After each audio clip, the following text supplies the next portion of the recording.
বড় পীর আব্দুল কাদের জিলানী রহমাতুল্লাহি আলাইহি তার গোত্রের মানুষদেরকে নিয়ে সুন্দর একটা আলোচনা সভার আয়োজন করেছেন।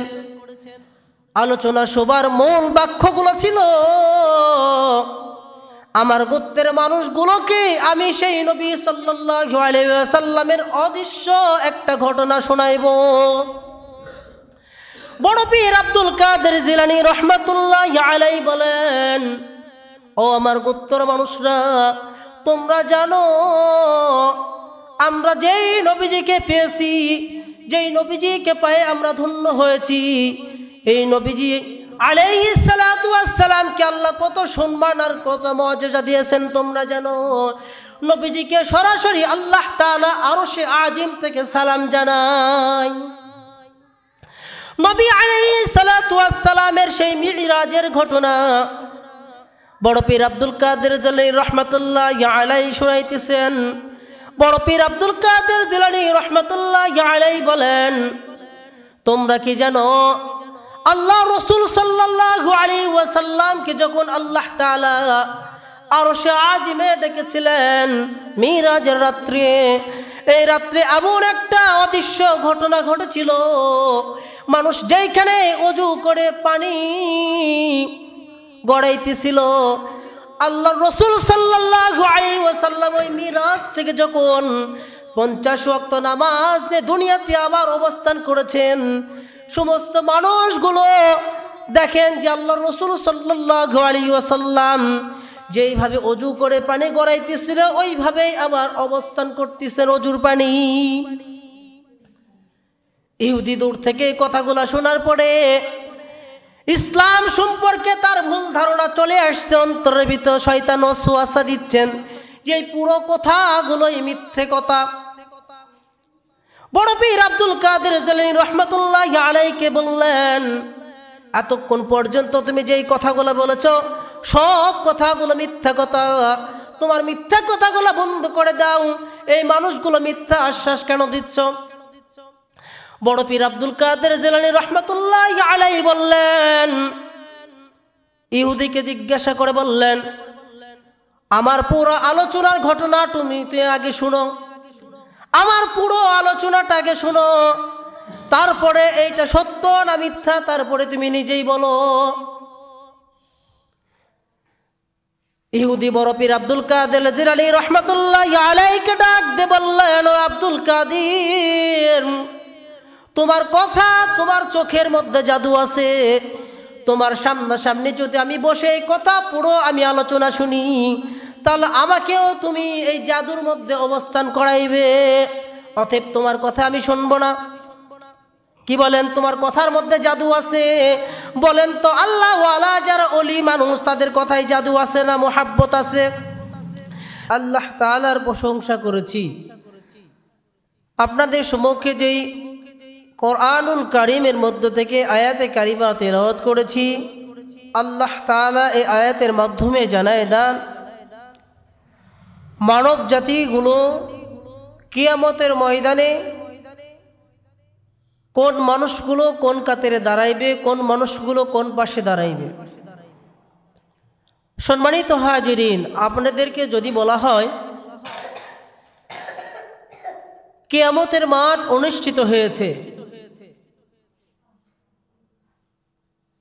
কে কোথায় অবস্থান করবেন, আমরা সকলেই বলবো, হায় আল্লাহ তাআলা আমাকে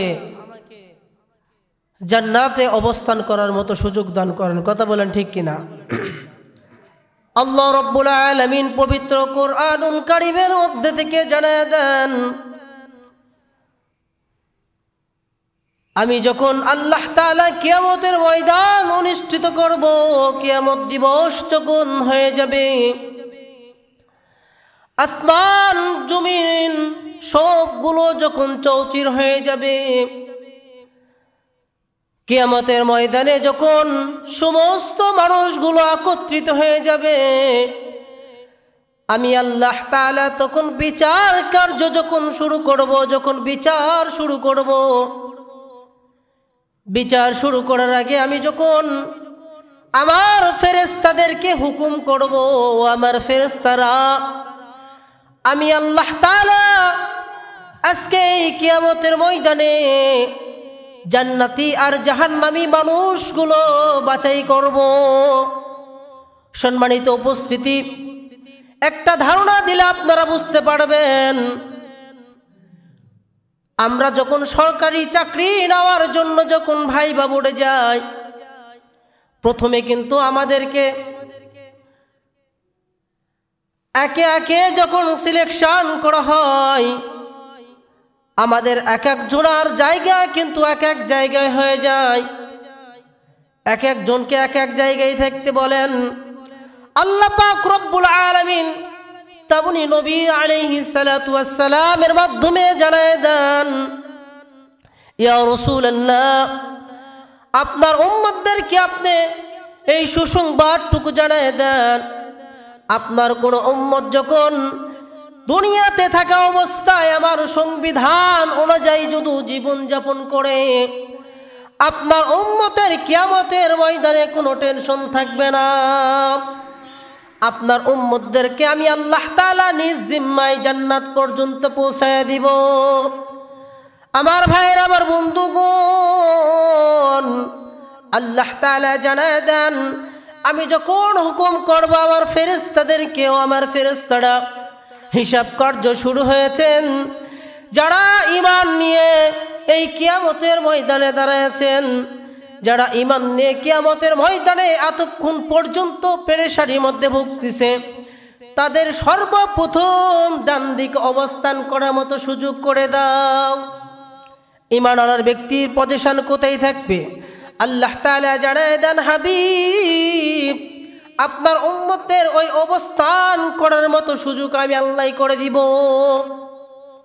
যারা ঈমান নিয়ে মৃত্যুবরণ করবেন, তাদেরকে আল্লাহ তাআলা কিয়ামতের ময়দানে ডান পাশে অবস্থান করার মতো সুযোগ করে দিবেন। যারা ঈমান হারা হয়ে দুনিয়া, শুধু দুনিয়ায় চেয়েছে, ঈমান হারা হয়ে মৃত্যুবরণ করেছে, কিয়ামতের ময়দানে তাদের মতো হতভাগা মানুষের একজনও থাকবে না। ফেরেশতাদেরকে জানাই দিবেন আল্লাহ তাআলা, ও আমার ফেরেশতারা, আজকে তাদের অবস্থান বাম দিকে। সম্মানিত হাজিরিন, আমরা সকলেই জানি ডান হাত ভালো কাজের জন্য ব্যবহার করা হয়। যত ভালো কাজ দুনিয়াতে আছে, এই কাজগুলো করতে আমরা কোন হাতটা লাগাই? সম্মানিত হাজিরিন, আল্লাহ তাআলা সার্টিফিকেট দিয়ে দিবেন কিয়ামতের ময়দানে। আল্লাহ তাআলা জানায় দেন, যাদেরকে ডান দিকে অবস্থান করার মতো সুযোগ করে দিয়েছি, এদেরকে সর্বপ্রথম সামনাসামনি আমি আল্লাহ তাআলা জান্নাতের সার্টিফিকেট দিব। আমার ভাইরা, আমার বন্ধুগণ, আল্লাহ তাআলা জানায় দেন, যাদেরকে আমি বাম দিকে অবস্থান করে রেখেছি, এই মানুষগুলোকে আমি জাহান্নামের সার্টিফিকেট দিব। তবে এদের করুণ অবস্থায় আমি জাহান্নামের সার্টিফিকেট দিব। তাদের হাতটা, বাম হাতটা পিছন দিয়ে একবারে সিনা চৌচির করার পরে আল্লাহ তাআলার সামনে হাতটা দিবেন, আর আল্লাহ বলবেন, এই লও বান্দা, তোমার জাহান্নামের সার্টিফিকেট। জাহান্নামের ফেরেশতাদেরকে অর্ডার করা হবে, ও আমার জাহান্নামী ফেরেশতারা, আজকে আমার এই হতভাগা বান্দাগুলোকে তোমরা জাহান্নামের ৭০,০০০ শিকল দিয়ে বেঁধে তাদেরকে জাহান্নামে টেনে নিক্ষেপ করো। আমার ভাইয়ের, আমার বন্ধুগণ, তাহলে ঈমান কি করে একজন মানুষের আসবে? মানুষ শেষ নিঃশ্বাস ত্যাগ করবে কি করে ঈমান নিয়ে? এই বিষয়ে আমাদের জানার দরকার আছে না নাই? সম্মানিত উপস্থিতি, আজকে জুমার দিন, গুরুত্বপূর্ণ দিন। এই জুমার দিনের এত বেশি ফজিলতের কথা বলা হয়েছে। সম্মানিত উপস্থিতি, আল্লাহ তাআলা কিয়ামতের ময়দান এত ভয়াবহ ময়দান কেন করেছেন? মানুষগুলো যেন কিয়ামতের ময়দান দিবসের এই কথাগুলো শুনে সমস্ত মানুষজন আমল করে আসে। আমার বান্দা যেন আমলবিহীন না থাকে। আজকে আমরা মানুষরা একটা বিষয় গুরুত্ব কম দেই। সম্মানিত উপস্থিতি, আমরা যেই নবীজি সাল্লাল্লাহু আলাইহি ওয়াসাল্লামের যুগে উম্মত হিসাবে আমরা স্বীকৃতি পাইলাম। এই নবী আলাইহিস সালাতু ওয়াস সালামকে সর্বপ্রথম আল্লাহ বানাইয়া সর্বশেষ কেন দুনিয়াতে পাঠাইছেন জানেন? আল্লাহ তাআলা জানায় দেন, ও আমার গোলামেরা তোমরা কি জানো যেই নবীর জন্য আমি আল্লাহ তাআলা আসমানকে বানাইলাম, জমিনকে বানাইলাম। আমি আসমান এত সুন্দর করে সাজাইলাম, জমিন এত সুন্দর করে সাজাইলাম, আমি তোমাদেরকে মানুষ রূপে রূপান্তরিত করলাম। এই নবী কত দামি তোমরা কি জানো? নবী আলাইহিস সালাতু ওয়াস সালামের দামি সম্পর্কে আলোচনা করতেছেন আল্লাহ তাআলা। যেই নবীজি সাল্লাল্লাহু আলাইহি ওয়াসাল্লামকে সমস্ত নবী আলাইহিস সালাতু ওয়াস সালামরা স্মরণ করেন। আমার ভাইয়ের, আমার বন্ধুগণ, হাদিসের মধ্যে এসেছে বড় পীর আব্দুল কাদের জিলানী রাহমাতুল্লাহি আলাইহি তার গোত্রের মানুষগুলোকে ঈমান হারা একদিন ইহুদির সামনে নবী আলাইহিস সালাতু ওয়াস সালামের সেই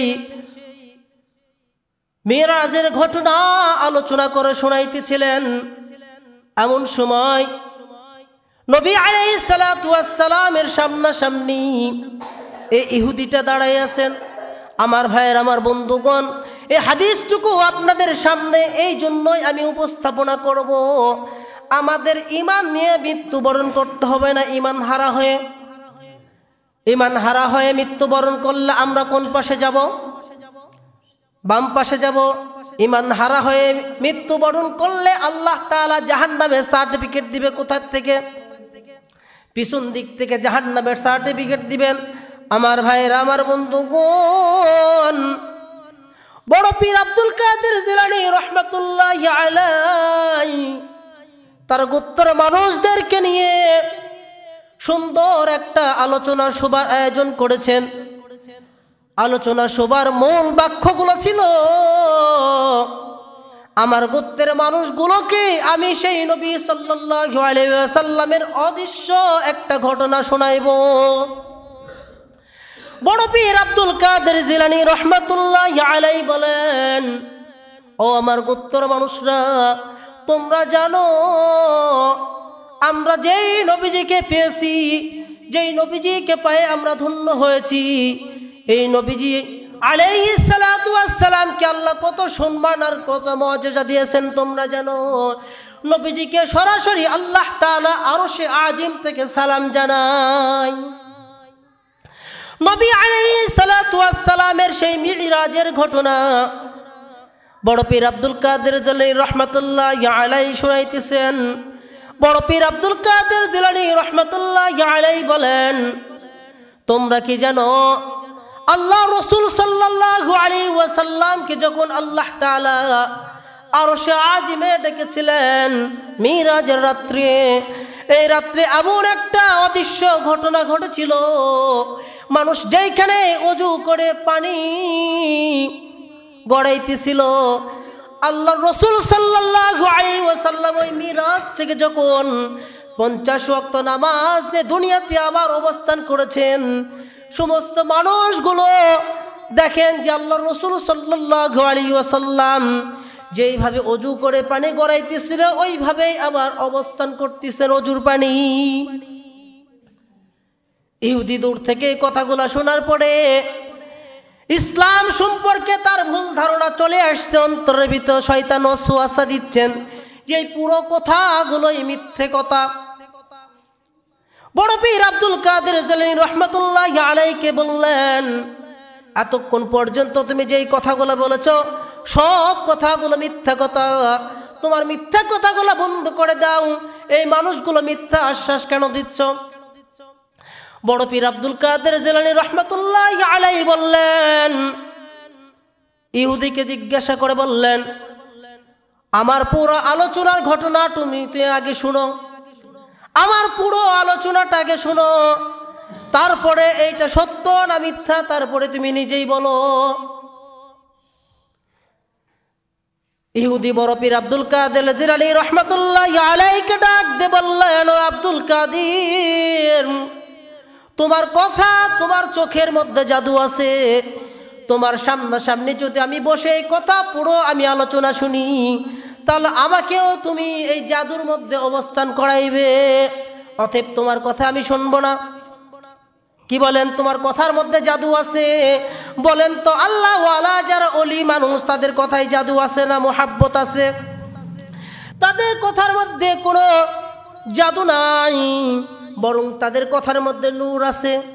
কি আছে? তাদের কথার মধ্যে হেদায়েত আছে। তাদের কথা দিক নির্দেশনায় যদি মানুষ জীবন যাপন করতে পারে, এই মানুষ কখনোই ঈমান হারা হয়ে দুনিয়া থেকে যাবে না। সুবহানাল্লাহ বলবেন না? বড় পীর আব্দুল কাদের জিলানী রাহমাতুল্লাহি আলাইহির কথা শুনলেন না? এই ইহুদিটা বাসার মধ্যে গেলেন, বাসার মধ্যে গিয়ে বিবিকে বললেন, ও বিবি, রান্না হয়েছে নাকি? বিবি বললেন, হ্যাঁ রান্না হয়েছে, আপনি গোসল করে আসেন, আপনাকে খানা দিব। আমার ভাইরা, আমার বন্ধুগণ, এই কথাটা একটু মনোযোগ সহকারে শুনি। দেখেন তো, এই কথার উপরে বিশ্বাস আনে আমাদের ঈমান বৃদ্ধি পায় না, ঈমান কমে যায়। বড় পীর আব্দুল কাদের জিলানী রাহমাতুল্লাহি আলাইহির দরবার থেকে ফেরার পরে বাসার মধ্যে যখন গেলেন, বিবি বললেন, আপনি গোসল করে আসেন, আপনার খানাটুকু আমি রেডি করতেছি। ইহুদিটা করলেন, একটা লুঙ্গি আর একটা গামছা কাঁধের মধ্যে নিলেন। আমরা মাঝে মাঝে নদীতে গোসল করি না? নদীর পাশে বাড়ি যাদের, নদীতেই গোসল করে অধিকাংশ সময়। ইহুদিটার বাড়ির পাশে একটা নদী ছিল, বিশাল বড় নদী। ইহুদিটা গামছা আর লুঙ্গিটা যখন কাঁধে নিলেন, নদীর পাড়ে যখন গেলেন, গোসল করার যখন সময় হইল, গোসল করতে যখন নদীতে নামছেন, নদীর মধ্যে যখন ডুব দিয়েছেন, আল্লাহ তাআলা কি করে এই ইহুদির ভিতরে ঈমান আনবে দেখেন। যখন গোসল করার জন্য যখন ডুব দিয়েছেন, ডুব দেওয়ার পরে যখন আবার মাথাটা উঁচু করেছেন, ইহুদিটা চোখ খুলে দেখেন সবগুলোই কেন যেন অপরিচিত জায়গা। সুবহানাল্লাহ বলবেন না? কি জায়গা? সবগুলো কেন যেন অপরিচিত জায়গা। কি ব্যাপার, জায়গাগুলো চিনতে পারি না কেন? এবার নিজের দিকে তাকাইলেন, তাকায় দেখেন নিজেও পুরোটাই পরিবর্তন হয়ে গেছে। এই দুটা ছিল কি? ছেলে মানুষ ছিল। কি ছিল? ছেলে মানুষ। নিজের দিকে তাকায় দেখে বন্ধুরা আমার পুরোটাই পরিবর্তন হয়ে গেছে। মহিলা মানুষে রূপান্বিত হয়েছেন। আমার ভাইয়ের, আমার বন্ধুগণ, ছেলে থেকে মহিলাটা রূপান্বিত করেছেন কে বলেন তো?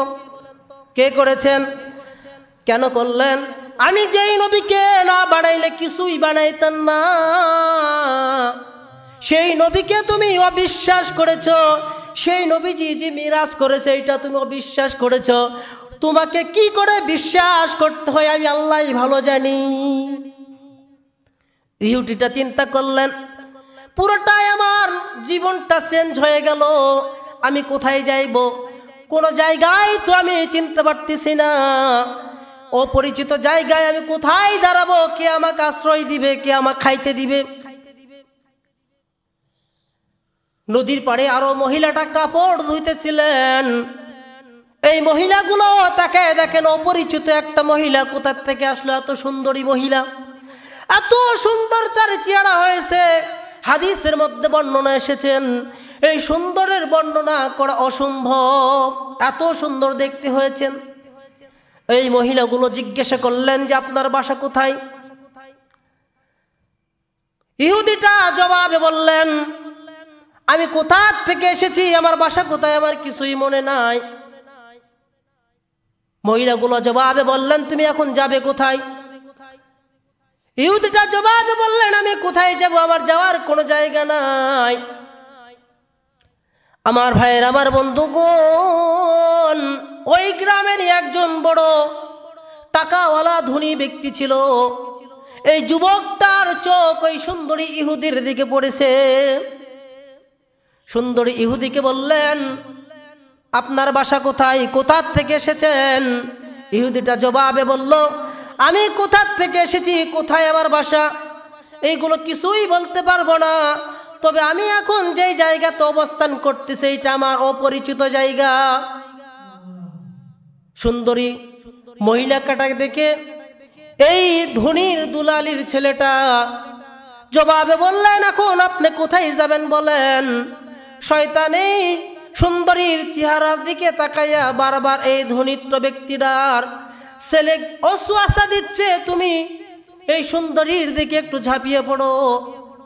আমার ভাইরা, আমার বন্ধুগণ, এই ধনাঢ্য ব্যক্তির সন্তান একটু ঈমানওয়ালা ছিলেন। কি ছিলেন? ঈমানওয়ালা একজন যুবক তরুতাজা ছিলেন।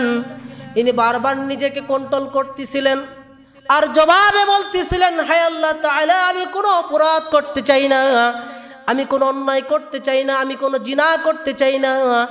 সরাসরি যুবকটা এই ইহুদি মহিলাটা যিনি রূপান্বিত হয়েছেন ইহুদি সুন্দরীকে বললেন, আমি আপনাকে বিবাহ করতে চাই। প্রস্তাব ভালো না খারাপ? ভালো প্রস্তাব না খারাপ প্রস্তাব? কারণ ইসলামে বিবাহ জায়েজ না অজায়েজ? সম্মানিত বন্ধুগণ আমার, সরাসরি যখন প্রস্তাব দিয়েছেন ইহুদিটা চিন্তা করলেন, বিবাহ ছাড়া তো আমার কোনো আর গতি নাই। আমি আগে ছিলাম ছেলে মানুষ, এখন তো মেয়ে মানুষ হয়েছে, আমাকে বিবাহ হইতেই হবে। আমার ভাইয়ের, আমার বন্ধুগণ, ইসলাম এত সুন্দর ছিল, এই ইসলামকে অসুন্দর করতেছি আমরা ইসলামকে সম্মান না জানানোর কারণে। মুসলমানদের কাজ হবে সবসময় ভালো উপদেশ দেওয়া, মুসলমানদের কাজ হবে আল্লাহ আল্লাহর রসুলের কাজগুলো করা। আজকে মুসলমান ঈমান হারা হওয়া, মৃত্যুবরণ করতেছে, তার মূল কারণ আল্লাহর বিধান অনুযায়ী চলে না, রসুলের তরিকা অনুযায়ী চলে না। নিজের মন গড়া হিসাবে আজকে দুনিয়াতে যারা বসবাস করতেছে তারা মৃত্যুর সময় এমন তাদের অবস্থান, প্রতিবেশী ওই মৃত মানুষকে দেখে অবহেলিত করে, আছে না নাই? বলে এত বৎকার একজন ব্যক্তি মারা গেছে, আজকে আমরা খুশি। এই দুনিয়াতে থাকা অবস্থায় ভালো ছিল না, মানুষের খালি অন্যায় আর অপরাধ করে গেছে, মানুষের উপরে জুলুম করেছেন। আমার ভাইরা, আমার বন্ধুগণ, এই যুবকটা যখন ইহুদিকে বিবাহ করেছেন, হাদিসের মধ্যে এসেছে কয়েকটা সন্তানের মা শুদ্ধ হয়েছে, কয়েকটা সন্তানের মা হয়েছে, সবগুলোই কিন্তু ছেলে সন্তান হয়েছে। হঠাৎ করে একদিন, অনেক লম্বা ঘটনা, হঠাৎ করে এই ইহুদিটার মনের মধ্যে বাজতেছিল, আমার তো জীবন এরকম ছিল না, আমি তো কোনোদিন মহিলা ছিলাম না, অনেক বছর কেটে গেল, প্রায় 16 থেকে 17 বছর আমার জীবনটা অতিবাহিত হয়েছে। 16-17 বছর জীবনে এই ইহুদিটার অধিকাংশ ছেলে সন্তান হয়েছে। হঠাৎ করে আস্তে আস্তে তার বয়স বেড়ে যাচ্ছেন, হঠাৎ করে ওই যুবকটা বৃদ্ধ যখন হয়েছেন, হঠাৎ করে কোনো দুর্ঘটনায় ওই যুবকটার মৃত্যু হয়েছে। এখন যিনি ছেলে থেকে মেয়ে হয়েছে ইহুদিটা, ইনি এখন কি বলেন তো? বিধবা। কি বিধবা হয়েছেন, সন্তানগুলো যুবক হয়ে উঠেছেন, সব সন্তানগুলো বিবাহ দিতে হবে। ইহুদিটা সেই পুনর্জীবনের মতো করে আজকেও ইহুদি চিন্তা করলেন, রান্না শেষ করেছেন, চিন্তা করলেন নদীর পাড়ে যাই, এই নদীর পাড়ে গেলে আমার জীবনের পুরনো ঘটনার কোনো রহস্য পেয়ে যাব। সম্মানিত বন্ধুগণ আমার, অনেক লম্বা ঘটনা। ইহুদির বড় সন্তানকে বললেন, বাবা তুমি তোমার অন্যান্য ভাইগুলোকে দেখে রাখো, আমি একটু নদীর পাড় থেকে গোসল করে আসি, আমি গোসল করে আসার পরেই তোমাদেরকে খানা দিব, তুমি তোমার অন্যান্য ভাইগুলোকে দেখে রাখো। সম্মানিত বন্ধুগণ আমার, এই ইহুদিটা সেই পুনর্জীবনের মতো নদীর পাড়ে চলে আসতেন। প্রথমে যখন গোসল করেছেন, গোসল করে যখন নদী থেকে মাথাটা উঠাইছেন, উনি লক্ষ্য করে দেখে আমার সেই 17 বছরের সেই রাস্তাটা আজকে আমি ফেরত পেয়েছি। 17 বছরের রাস্তা ফেরত পেয়েছেন। উনি নিজের দিকে লক্ষ্য করে দেখেন আমি সেই যুবক ছিলাম, একজন ছেলে, আবারও আমি ছেলে রূপান্বিত হয়েছি যুবক হিসাবে। উনি চিন্তা করলেন আমি তো বিধবা হয়েছিলাম, আমার অনেক বয়স হয়েছিল, কি করে সম্ভব হইল আমাকে আবার যুবক বানানো, আমি কেমন করে ছেলে হইলাম। মুসলমান ইমানদার আল্লাহর গোলাম নবীর উম্মতের দল, কেন আপনারা নবীকে মানবেন না? কেন আল্লাহর বিধান অনুযায়ী দুনিয়াতে চলবেন না? কেন আল্লাহর খাইতেছেন? আল্লাহ আমাকে নিঃশ্বাস দিচ্ছেন, আল্লাহ আমাকে বাতাস দিচ্ছেন, আল্লাহ আমাদেরকে রাত থেকে দিন বানিয়ে দিচ্ছেন, দিন থেকে রাত বানিয়ে দিচ্ছেন, যে আল্লাহর হুকুম ছাড়া একটা পশু পাখিও কথা বলতে পারে না। মানুষের কথাই বাদ দিলাম, যে আল্লাহর হুকুম ছাড়া রাতকে দিন হয় না, দিনকে রাত হয় না। আপনারা ভুলে গিয়েছেন সেই করুণ দৃশ্যর কথা, যে আল্লাহ তাআলা একেবারে রাত করে দিয়েছিলেন আর দিন হয় না। সম্মানিত উপস্থিতি, ইহুদিরা চিন্তা করলেন আমি এখন যদি আমার বাড়ির দিকে যাই, আমার স্ত্রী বেঁচে আছেন, আমার সন্তান বেঁচে আছে, কি করে জানবো? তারপরে মনে মনে ভাবলেন যাই আমার বাড়ির দিকে যাই, কোনো একটা ফায়সালা হয়ে যাবে। ইহুদিটা সেই চিন্তা করে দেখলেন আমার বাড়িতে যাওয়া ছাড়া আর কোনো উপায় নাই। ইহুদি লক্ষ্য করে দেখেন আমি যেই ঘাটের মধ্যে আমার গামছা আমার লুঙ্গি রেখেছিলাম, ওই জায়গাতে আমার লুঙ্গি গামছা রয়েছে। ইহুদি তো হতভম্ব, অবাক, কি ব্যাপার, কত বছর বাড়ি দিয়ে আসলাম, ওই জায়গায় গামছা, ওই জায়গায় লুঙ্গি। ইহুদির কি আর বুঝতে বাকি আছে এটা কার করুণা? বুঝতে বাকি আছে নাকি? ইহুদিটা লুঙ্গি পড়েছেন, গামছা আবার গলার মধ্যে দিয়ে বাসার মধ্যে গিয়ে দেখতেছেন আমার স্ত্রী যেমন যুবতী ছিল এইরকমই যুবতী রয়েছে। আমার স্ত্রীকে উঠান ঝাড় দিতে দেখেছিলাম, আবার আমার স্ত্রী উঠান ঝাড় দিচ্ছে। সুবহানাল্লাহ বলবেন না? আল্লাহ তাআলা দুনিয়া থেমে রাখছেন নাকি? দুনিয়াকে থেমে রাখছিলেন। মুসলমান ইমানদার আল্লাহর গোলাম স্ত্রীকে জিজ্ঞাসা করলেন, ও প্রাণের বিবি, আমাকে ক্ষুধা লেগেছে, খানা দেন। স্ত্রী বললেন আপনার জন্য গরম গরম খানার ব্যবস্থা করে রেখেছি, খানা পরিবেশন করেছি, আপনি নিজ হাতে খেয়ে নেন। এই দুটা মনে মনে চিন্তা করতেছেন আমি যখন খানা চাইবো স্ত্রীর কাছ থেকে, স্ত্রী মনে হয় সে 17 বছর পিছনের ঘটনা আমাকে বলবে এতদিন কোথায় ছিলেন। কিন্তু স্ত্রী তো বলে নাই, স্ত্রী বলছে যে আপনার নামে গরম খানা রান্না করে রেখেছি, আপনি খেয়ে নেন। সম্মানিত বন্ধুগণ আমার, ইহুদি যখন রুমের মধ্যে গিয়েছেন খানার দিকে লক্ষ্য করে দেখেন খানা থেকে এখনো গরম ভাব উঠতেছে। সুবহানাল্লাহ, কি উঠতেছে? গরম ভাব উঠতেছে। সেই 17 বছর পিছনে যেই বাজারগুলো করেছিল ওই খানাই হবু হবু ওইটা স্ত্রী পরিবেশন করে রেখেছে। সম্মানিত বন্ধুগণ আমার, ইহুদি এবার চুপ করে থাকতে পারলেন না, স্ত্রীর সাথে কোনো পরামর্শ করলেন না যে স্ত্রীকে যদি আমি 17 বছরের পিছনে ঘটনাগুলো বলি স্ত্রী বলবে আমার স্বামী পাগল হয়েছে। সরাসরি বড় পীর আব্দুল কাদের জিলানী রহমাতুল্লাহি আলাইহির কাছে গেলেন, গিয়ে বললেন ও আল্লাহর ওলি, আপনি যেই নবী আলাইহিস সালাতু ওয়াস সালামের মিরাজের ঘটনা বলেছিলেন আমি বিশ্বাস করি নাই, এমনই করুণ একটা ঘটনা আমার জীবনে ঘটেছে। বড় পীর আব্দুল কাদের জিলানী রহমাতুল্লাহি আলাইহি বললেন কি ঘটনা ঘটেছে? অনেক লম্বা ঘটনা। সম্মানিত ভাইরা আমার, ইহুদি নবী আলাইহিস সালাতু ওয়াস সালামের ঘটনাকে কেন্দ্র করে এত বড় একটা ঘটনা ঘটেছে আমার জীবনে। আমি যে আপনার কথা বিশ্বাস করি না, আপনাকে জাদুকর বলে গিয়েছি। আমার জীবনে 17 বছর এমন করুণ ঘটনা ঘটেছে।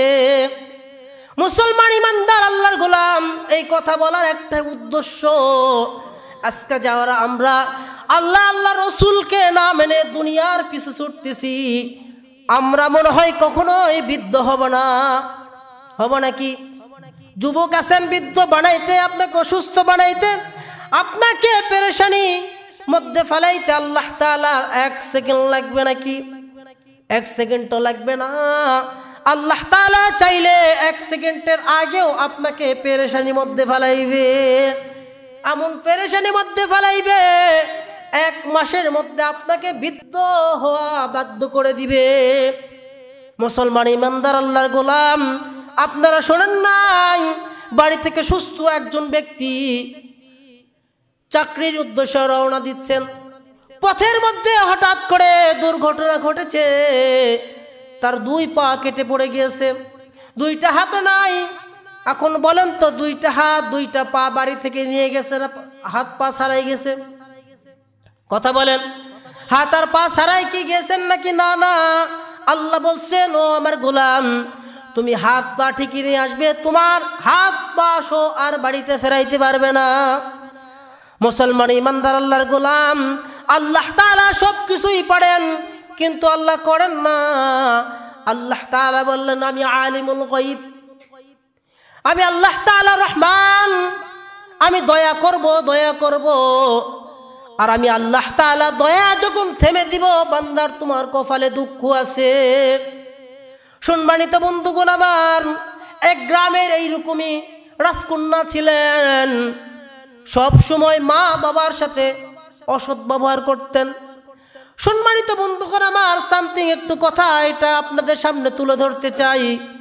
এই রাজকন্যা হঠাৎ করে যুবতী যখন হয়েছেন, হঠাৎ করে বিবাহ আগেই মৃত্যুবরণ করেছেন। মা বাবা তো অনেক কষ্ট পেয়েছেন, আমার একটাই সন্তান ছিল, আর তো আমাদের কোনো সন্তান নাই, এত ধন দৌলত আমরা কোথায় রাখবো, কার জন্য রাখবো? মুসলমান ইমানদার আল্লাহর গোলাম, এমনও পরিবার আছে আমাদের সমাজে, একটাই সন্তান কিন্তু মা বাবার অবাধ্য, মা বাবার কথা শোনে না, নামাজের কথা বললে রাগান্বিত হয়, ভালো কাজের কথা বললে রাগান্বিত হয়। সেই সকালবেলা বের হয়ে যায়, রাত 1টা 2টা বেজে যাচ্ছে, সন্তানের কোনো আসার খবর নাই। তেমন ছিল এই রাজকন্যা, অনেক গভীর রাত্রে ফিরতেন। এই রাজকন্যা সব সময় গান বাজনানে ব্যস্ত থাকতেন। যখন মৃত্যুবরণ করেছেন, ওই গ্রামেতে একজন অলি বসবাস করত, ওই রাস্তা দিয়ে আসতেছিলেন, হঠাৎ করে তাকায় দেখেন এই যুবতী কন্যার কবরের মধ্যে দাউ দাউ করে আগুন জ্বলতেছে। অলিদের ক্ষমতা আছে না নাই? আমার ভাইরা, আপনার বিশ্বাস করেন আর না করেন, অলিদের এত বেশি ক্ষমতা, তার অদৃশ্য জিনিসগুলো আল্লাহ দেখার মতো, তাদেরকে অদৃশ্যগুলো জিনিস দেখার মতো তাদেরকে আল্লাহ তাআলা এই ক্ষমতাটা দান করেন। মুসলমান ইমানদার আল্লাহর গোলাম, আজকে আমরা ইমান হারা হয়ে যখন মৃত্যুবরণ করব, ওই মেয়েটার মতো আমাদের কবরে কিন্তু আগুন জ্বলতে থাকবে। ওই কিয়ামত পর্যন্ত যাইতে হবে না, আমরা কিয়ামতের আশায় থাকবো যে কিয়ামত দিবসে আল্লাহ তাআলা মাফ করবেন। তার আগে কত হাজার বছর আপনার আমার জিন্দেগি কবরের মধ্যে কেটে যাবে, এইটা একবারও ভেবে দেখেছি নাকি? সবাই এখন আমরা চোখটা বন্ধ করে দেখি, সামনে কিছু দেখা যায় না, সাইডে কিছু দেখা যায় না, পিছনে কিছু দেখা যায় না, মনে করেন এইটাই আমার মৃত্যু। এইটা ভাবলেও তো আপনার আমার ঈমান কি করে আসবে এটা জানা যাবে। আজকে আমরা মুসলমান, এমন মুসলমান অন্যর কথা লেখ শুধু দৌড়াই, নিজের গুনার দিকে তাকান। ইমাম গাজ্জালী রহমাতুল্লাহি আলাইহি বলেন, ওই ব্যক্তি সবচাইতে জ্ঞানীমান আর বুদ্ধিমান, ওই ব্যক্তি জান্নাতি যে সব সময় 24টা ঘন্টা নিজের জিন্দেগির গুনাহ নিয়ে সব সময় ভেবে থাকে। আর আজকে আমরা এমন মুসলমান, নিজে হাজার হাজার হাজার হাজার লক্ষ লক্ষ গুনাহ করতেছি, একবারও ভাবি নাই যে পৃথিবীতে আমার চাইতে জঘন্য ব্যক্তি আর কেউ নাই। এইটা না ভাবে অন্যর সমালোচনা নিয়ে পড়ে আছি। ওই ব্যক্তি কেন আজকে ওর 10 টাকা মেরে দিল, ওই ব্যক্তি কেন আজকে অন্যর আল ঠেললো। আরে ভাই, আপনি ভেবে দেখেন, আপনার জিন্দেগি তো লক্ষ লক্ষ কোটি কোটি গুনাহ রয়েছে, আপনার জিন্দেগির গুনার কথা ভাবলেই তো অন্যর গুনারই সময় নাই, অন্যর গুনার সময় আছে নাকি? এইটা কোনো ভাবি না। পরের সমালোচনা করলে এইটা কিন্তু মারাত্মক বড় গুনাহ। আল্লাহ তাআলা বলেন যে অন্যর সমালোচনা করে মৃত্যুবরণ করবে, কিয়ামতের ময়দানে আমি ওই ব্যক্তির দিকে সুদৃষ্ট দিব না। ওই ব্যক্তি বিনা হিসাবে জাহান্নামী। আল্লাহ তাআলা যদি নেক দৃষ্টি না দেয় ওই ৭০,০০০ জাহান্নামী শিকল দিয়ে কিন্তু আমাদেরকেও টানবে। বলেন তো আল্লাহ যদি অর্ডার দেয় ওই শিকল থামানোর মতো আর কোনো ব্যক্তি ওই কিয়ামতের ময়দানে থাকবে নাকি? কোন চিন্তালে আমরা দুনিয়াতে বসবাস করি? শুধু ধনী ব্যক্তি হওয়া চিন্তালে দুনিয়াতে বসবাস করি, উঁচু লেভেলে ওঠার জন্য দুনিয়াতে চিন্তা করতেছি। আজকে কেন চিন্তা করতেছি না এই জুমার পরে আমার মৃত্যু হবে? এইটা একবার ভেবে দেখেন। এই জন্য আল্লাহ রসুল সাল্লাল্লাহু আলাইহি ওয়াসাল্লাম বলেন, তোমরা যদি আমার উম্মত হইতে চাও, আমি যেই জিনিসগুলো নেক জিনিস রেখে আসছি এর উপরে আমল করা শুরু করে দাও। সম্মানিত ভাইরা আমার, এই জন্যই ইমানদার ছাড়া কিয়ামতের ময়দানে কোনো রক্ষা নাই। মৃত্যুবরণ আগে কি করতে হবে? ইমান দিয়ে মৃত্যুবরণ করতে হবে। এই ঘটনা থেকে আমরা কি পাইলাম বলেন তো? নামাজ পড়ব না ছেড়ে দিব? কথা বলেন না, মন খারাপ করলেন? নামাজ পড়ব না ছেড়ে দিব? পড়তে হবে। এইরকম ভাবে নিয়ত করেন, ইনশাআল্লাহ আল্লাহ আমাকে হাজারো ব্যস্ততার মধ্যে ৫ ওয়াক্ত নামাজিওয়ালা বানান। কোন নিয়তটা করব? আল্লাহ হাজারো ব্যস্ততার মাঝে আমাকে ৫ ওয়াক্ত নামাজিওয়ালা বানান। আল্লাহ হাজারো ব্যস্ততার মাঝে আমাকে নেককার বানান। আল্লাহ হাজারো ব্যস্ততার মধ্যে আমাকে ইমানওয়ালা বানান। আল্লাহ হাজারো ব্যস্ততার মধ্যে আমি যেন ইমান নিয়ে মৃত্যুবরণ করতে পারি, এরকম ইমানি দৌলত দান করেন। চাইলে দিবে না? তখন বুঝি, তখন আমরা ভাবি সব চাইতে ছোট নোট কোনটা। আমরা এমন মুনাফিক, আমরা এমন ব্যক্তি, যখন আল্লাহ রাস্তায় আমরা দিব চিন্তা করি সব চাইতে ছোট নোট কোনটা। আর যখন আমরা আল্লাহ তাআলার কাছে যাই, আল্লাহ আমাকে কোটি কোটি টাকার মালিক বানান, আল্লাহ দুনিয়ার সবচাইতে সম্পদশালী বানান, আল্লাহ আমাকে জান্নাতি বানান, এই তো আমাদের ইমানের অবস্থা। আরে ভাই, যে আল্লাহই সম্পদ দান করলো, সে আল্লাহর রাস্তায় দিতে এত কি প্রয়োজন কেন? এত ছোট নোট খুঁজি কেন?